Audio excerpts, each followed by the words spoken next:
I'm Amy Cherry. This local news is a service of Flagler County's Toyota dealer, Beaver Toyota, here to wow ya. Flagler County Commissioner Joe Mullins apologized last night at the Flagler County Commission meeting for his behavior at a previous meeting. However, there was still a motion to censor him. Flagler County Commissioner Greg Hansen. Mr. Chairman, this commission relies on its ability to discuss issues without fear of retribution and harassment. Therefore, I move that this commission censor Mr. Mullins for his inappropriate and unprofessional actions at our last commission meeting. He willfully disregarded instructions from the chair. He left his position and menacingly approached his fellow commissioners and used threatening and abusive stance and verbiage.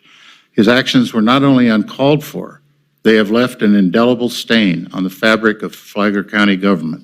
I ask for a second. Second. The second came from Flagler County Commissioner Charlie Erickson, who says he also had a negative incident with Joe Mullins. We had a situation a couple months ago where I thought we were almost going to go to punches, but I didn't. I complained to the sheriff about being threatened, etc. I think things have gotten better. The motion to censor Flagler County Commissioner Joe Mullins failed with a 3-2 vote. The yes votes were from Commissioners Hansen and Erickson, who were both personally insulted by Joe Mullins, and the no votes came from Commissioners Sullivan, O'Brien, and Mullins himself. Commissioner Joe Mullins is in line to be the next Flagler County Commission chair. With plenty of controversy surrounding Flagler County Commissioner Joe Mullins these days, he took the time to sit down with WNZF and talk about his past. Mullins has a known history of illicit drug use and says, yes, if asked to, he would take a drug test. I do yearly, and I just took one maybe a few weeks ago, I think it was, before I got custody of my daughter. Mullins said his recent behavior did not happen because he failed a drug test. He said that he is in recovery. You're never cured, even when you're absent from the drug or the alcohol. You're never cured. Mullins said that because of COVID, he's not been able to attend any rehab meetings. Tomorrow, how does Joe Mullins view Joe Mullins? From the WNZF Newsroom, I'm Deb Albertson.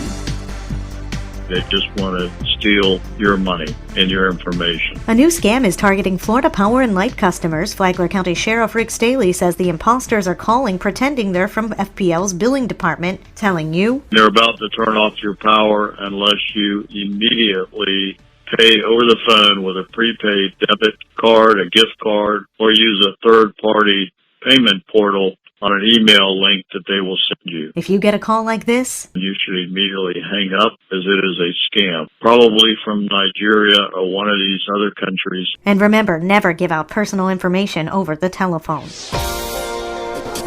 Flagler County is still taking care of its most vulnerable during the COVID-19 pandemic in a creative way. Karen Johnson has the story. Although Flagler County is canceling the remaining Access Flagler First events of the calendar year 2020 that would have been held October 2nd and December 4th, Access Flagler First is still available for a variety of needs, according to Julie Murphy, the Public Information Officer for the County Board of Commissioners. One of the biggest needs that we're seeing is still for food, so we've got on our website, on the social services page, but there are things in there, information about dental, disability resources, disaster relief, domestic violence, education, employment, where there are community food suppers and pantries. For more information, go to flaglercounty.org and find Social Services under the Departments tab. There is a Flagler County Social Services directory with numerous churches and other locations listed. For Flagler's Morning News, I'm Karen Johnson.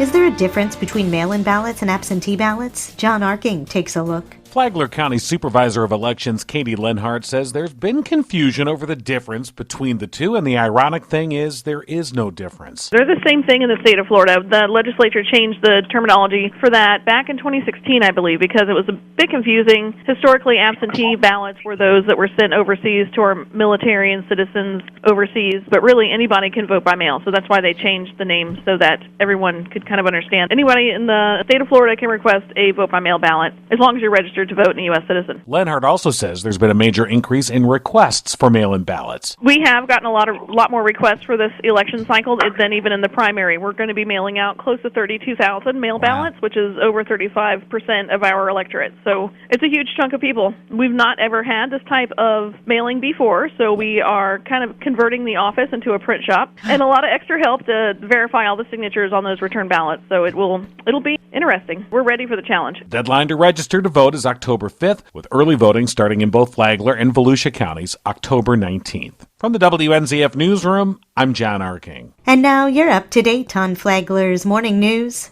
I'm Amy Cherry.